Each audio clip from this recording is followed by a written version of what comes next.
अरे जो लोग बार बार हमारे सैनिकों की मेहनत, कठिन मेहनत और बलिदानों को ठेस पहुंचाते हैं, वो लोग क्या समझेंगे कि सैनिक होना होता क्या है।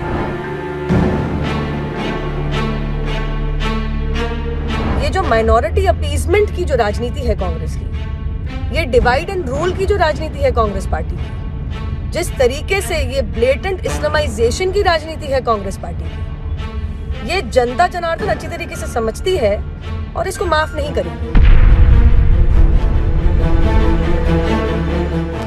आप अगर आज चुप रह जाएंगे, भूल जाइए कि मैं भारतीय जनता पार्टी की प्रवक्ता हूं। आज एक आम नागरिक और एक वकील की तौर पे आपसे पूछ रही हूँ, जो संविधान को समझती है। अगर आप कल सवाल पूछेंगे तो आपके साथ भी यही सलूक कर सकती है महाराष्ट्र की पुलिस।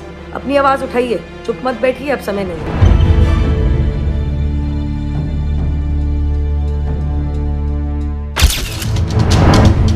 तीखे हमले, हाजिर जवाबी,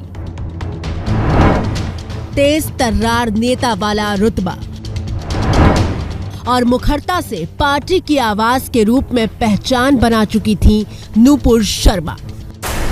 हवरी देवी कांड, नैना साहनी कांड, एमएमएस कांड, कभी डेंटेड पेंटेड तो कभी टंचमाल तो कभी आइटम, कभी महिला को कमजोर करार कर देना, कभी ये कह देना कि संघ की महिलाओं को निक्करों में देखा है, मैंने तो नहीं देखा।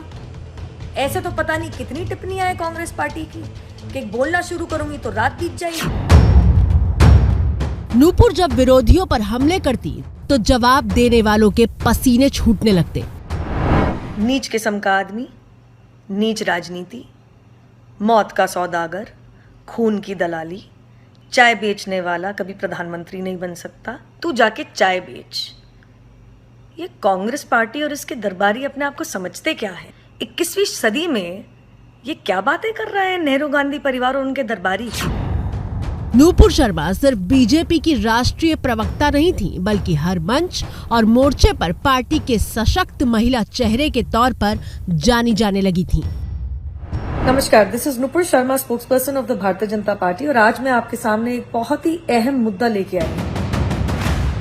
लेकिन नूपुर शर्मा के एक बयान ने तूफानी रफ्तार से बढ़ती उनकी राजनीतिक पारी पर मानो एक ब्रेक लगा दिया है।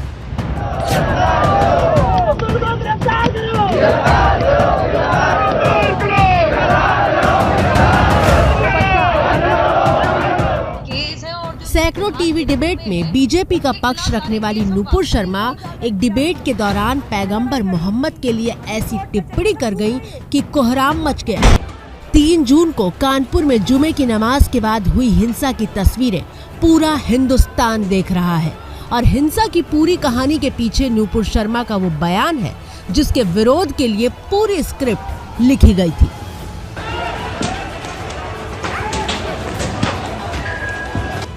नूपुर शर्मा के बयान के बाद उन्हें लगातार धमकियां मिल रही थीं, जिसके बाद दिल्ली पुलिस ने उनकी सुरक्षा बढ़ाने का फैसला किया है। 11 दिन पहले 27 मई को नूपुर शर्मा ने टीवी डिबेट के लिए एक चैनल पर पैगंबर मोहम्मद पर विवादास्पद बयान दिया था। नूपुर शर्मा की टिप्पणी के खिलाफ 1 जून को FIR दर्ज की गई। 3 जून को विवादित बयान के बाद कानपुर में हिंसा शुरू हुई। 4 और 5 जून को दुनिया के अलग अलग देशों में नूपुर के बयान पर विरोध दर्ज कराया गया और 5 जून को नूपुर शर्मा को बीजेपी ने पार्टी से निलंबित कर दिया। 10 दिन के बाद कैसे ख्याल है प्रधानमंत्री को, जबकि हर प्राइम टाइम शो लोग बोलते हैं, प्रधानमंत्री खुद बैठकर देखते हैं। क्या असदुद्दीन ओवैसी का डिमांड, क्या असदुद्दीन ओवैसी की आवाज फॉरेन कंट्री के लीडर से कम है क्या? आप उनकी तकलीफ को समझते, हमारी तकलीफ को नहीं समझते आप? क्या सस्पेंशन कोई वजह, अरेस्ट क्यों नहीं किया जाता आपके स्पोक्स पर्सन को? क्या 295, 153 IPC नहीं है? 10 दिन तक क्या आप सो रहे थे क्या? हमारी तकलीफ आप महसूस नहीं करेंगे? खतर में होगा, ईरान बोलेगा, मस्कत बोलेगा, सऊदी अरेबिया बोलेगा तो आप हरकत में आएंगे। विरोधी बीजेपी के इस कदम से संतुष्ट नहीं है। नूपुर को जेल भेजने तक की मांग हो रही है। हुकूमत हिंदुस्तान से ये मांग करता हूँ, ऐसे लोगों को ऊपर सख्ती से कानून बना के, जो हमारे भारत के कॉन्स्टिट्यूशन ने हमें राइट्स दिए हैं, उनको ऊपर बाकायदा अदालत के जरिए से सजा मुकर्रर होना चाहिए है, ताकि दोबारा किसी के रहबर की, किसी के पेशवा की तौहीन ना होने पाए। हालांकि नूपुर शर्मा ने एबीपी न्यूज से बात करते हुए उस बयान पर सफाई दी थी जिस पर बवाल मचा है।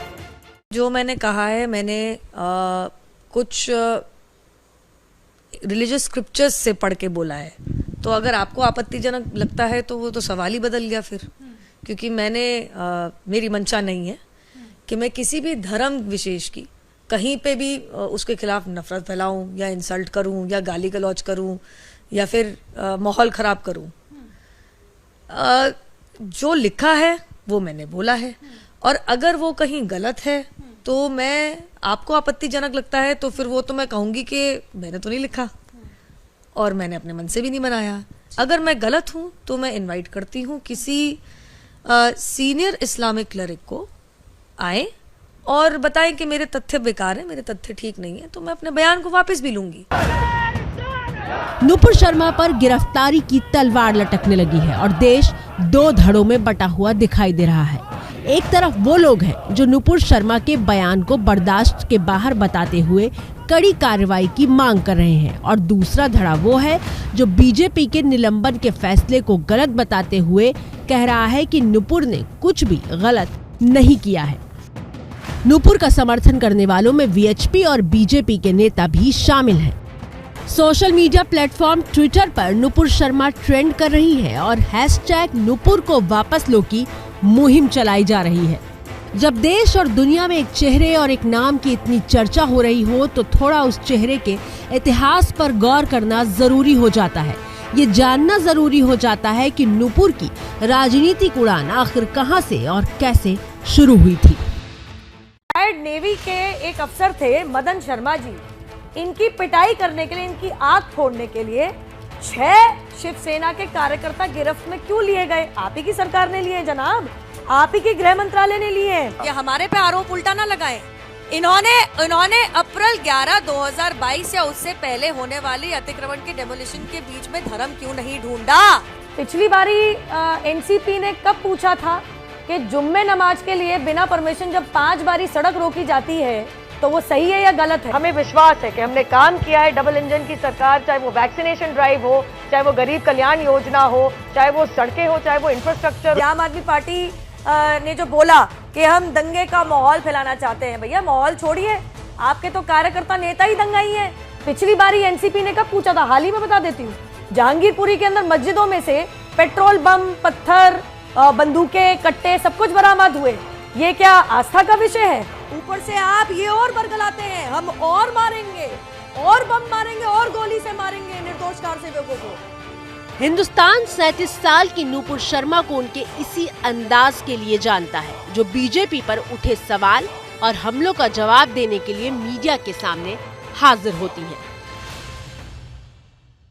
गलती ये मैं काफिर हूँ, गलती ये है कि मैं कुफ्र हूँ, आपने इनकी बात पे ध्यान नहीं दिया। गलती ये है मैं कुफ्र हूँ, मैं काफिर हूँ, इसलिए इनके घर के बच्चे तो बंदूक चलाएंगे क्योंकि मैं कुफ्र हूँ, मैं हिंदू हूँ। अरे तुम कैसे हिंदू हो गए? बात तो इनकी ये है असल में। लेकिन उनकी राजनीतिक पारी की नींव साल 2008 में रखी गई थी, जब नूपुर शर्मा ने दिल्ली स्टूडेंट यूनियन का चुनाव लड़ा था। 2008 में अखिल भारतीय विद्यार्थी परिषद के टिकट पर नूपुर ने छात्र संघ अध्यक्ष का चुनाव जीता, और ये वो मौका था जब नूपुर ने अपनी जीत से एबीवीपी के 8 साल के सूखे को खत्म किया था। ये तो सभी लेकिन दुख भी इस बात का कि 3 सीटें हमारे घर से, हमारे हाथ से गई है। संगठन और मेहनत करेगा और नेक्स्ट टाइम सुई भी करेगा। ये वो दौर था जब स्टूडेंट यूनियन में सिर्फ एनएसयूआई का दबदबा था। नूपुर 2008 में डूसू की प्रेसिडेंट बनी थी, जबकि बाकी तीनों पदों पर एनएसयूआई ही जीता था। इसके बाद नूपुर शर्मा बीजेपी की यूथ विंग यानी भारतीय जनता युवा मोर्चा का चेहरा बन गई थी। नूपुर शर्मा के पिता पेशे से व्यवसायी हैं। नूपुर ने हिंदू कॉलेज से इकोनॉमिक्स में ऑनर्स किया है। इसके बाद नूपुर ने एलएलबी की डिग्री ली।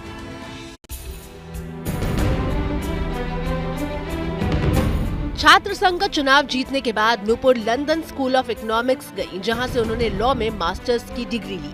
नूपुर ने एक प्राइवेट फर्म के लिए काम करना भी शुरू कर दिया था, लेकिन राजनीति उन्हें फिर से खींचने लगी थी और नूपुर ने नौकरी छोड़कर राजनीति ही करने का फैसला किया। 2010 में नूपुर को भारतीय जनता युवा मोर्चा की मीडिया सेल का प्रभारी बनाया गया। 2013 में नूपुर दिल्ली बीजेपी की वर्किंग कमेटी की सदस्य बनी, लेकिन नूपुर शर्मा को देश ने तब जाना जब बीजेपी ने अरविंद केजरीवाल के खिलाफ उन्हें मैदान में उतार दिया। जब भाजपा चुनाव लड़ने जाता है और खासतौर जो हमारा ट्रैक रिकॉर्ड रहा है, तो ऐसे लड़ने जाता है कि बिल्कुल जीत के ही निकलेगा। तो ये चुनाव हमारी पार्टी का है, ये चुनाव हमारे उन सब कार्यकर्ताओं का है जो चाहते थे एक स्थानीय कार्यकर्ता यहाँ से मिले, एक स्थानीय कार्यकर्ता इनके बीच में से उठ के जिसको टिकट मिले। क्योंकि आपने देखा ही है पिछले 16 साल में इस कॉन्स्टिट्यूएंसी में अगर कोई एमएलए रहा भी है जो दूसरी पार्टी से रहे हैं, वो कभी लोगों के बीच में नहीं रहे। और भाजपा में भी यही आवाज उठी थी कि कोई यहीं का रहने वाला हो, यहाँ से लड़े, कि हम उनको अपने बीच में से उठा के लड़ाएं। तो ये मांग पूरी की गई है पार्टी लीडरशिप में। नूपुर शर्मा नई दिल्ली सीट से अरविंद केजरीवाल के खिलाफ चुनाव लड़ी थी और करीब 31,500 वोटों से हार गई थी। हालांकि नूपुर को 28% वोट मिले थे। नूपुर शर्मा चुनाव जरूर हार गई थी, लेकिन उनकी कानूनी पढ़ाई, राष्ट्रीय मुद्दों पर उनकी जानकारी और हिंदी अंग्रेजी दोनों भाषाओं पर सटीक पकड़ की वजह से वो देश के मुद्दों पर होने वाली टीवी डिबेट में बीजेपी का पक्ष रखती दिखाई देती रही। और फिर आया साल 2020, जब बीजेपी अध्यक्ष जेपी नड्डा ने अपनी टीम बनाई और उस टीम में नूपुर शर्मा को जगह मिली। नूपुर को बीजेपी ने अपना राष्ट्रीय प्रवक्ता बनाया। आपने एमसीडी के कर्मचारियों को पैसा दिया? नहीं। अगस्त 2020 में they were pulled up by the Delhi High Court for not paying salary of sanitation workers. The proportion of PWD to MCD roads management is roughly 80 to 20%. इसके बाद नूपुर शर्मा बीजेपी की फायर ब्रांड नेता के तौर पर स्थापित हुई, जो पार्टी के हिंदुत्व वाले मुद्दों से लेकर विकास के कामों तक का हिसाब देती हुई दिखाई दी। जवाब दूंगी रूपिका जी, चुप तो हो जाए। इन्वेस्टिगेशन क्यों नहीं किया? चुप तो हो जाए। क्यों घबरा गई है? क्यों घबरा गई आप? क्यों घबरा गई? दिल्ली का मुख्यमंत्री बन गया तो क्या करेंगे? आपका दूध का दूध पानी का पानी हो जाएगा, आपका रायता फैल जाएगा। क्यों घबरा रही है? क्यों नहीं बोलने दे रही? हालांकि नूपुर शर्मा के बयान पर विवाद पहली बार नहीं हुआ है। 2015 में वो केजरीवाल को लेकर एक बयान दे चुकी हैं, जिस पर विवाद हुआ था। 2017 में गुजरात की तस्वीर को कोलकाता हिंसा का बताते हुए शेयर करने पर कोलकाता पुलिस ने मामला दर्ज किया था। 2020 में टीवी डिबेट के दौरान नूपुर आपा खो बैठी थी और पैनल में मौजूद शख्स के लिए आपत्तिजनक शब्द का इस्तेमाल किया था। लेकिन पहले कभी नूपुर ने ऐसी टिप्पणी नहीं की थी जिस पर देश के अंदर और बाहर दोनों जगह बवाल खड़ा हो जाए। हालांकि नूपुर शर्मा के खिलाफ हुई कार्रवाई में देश ही नहीं, दुनिया भी बटी हुई है। नीदरलैंड्स के सांसद गिर्ट विल्डर्स ने खुलकर नूपुर का समर्थन किया है।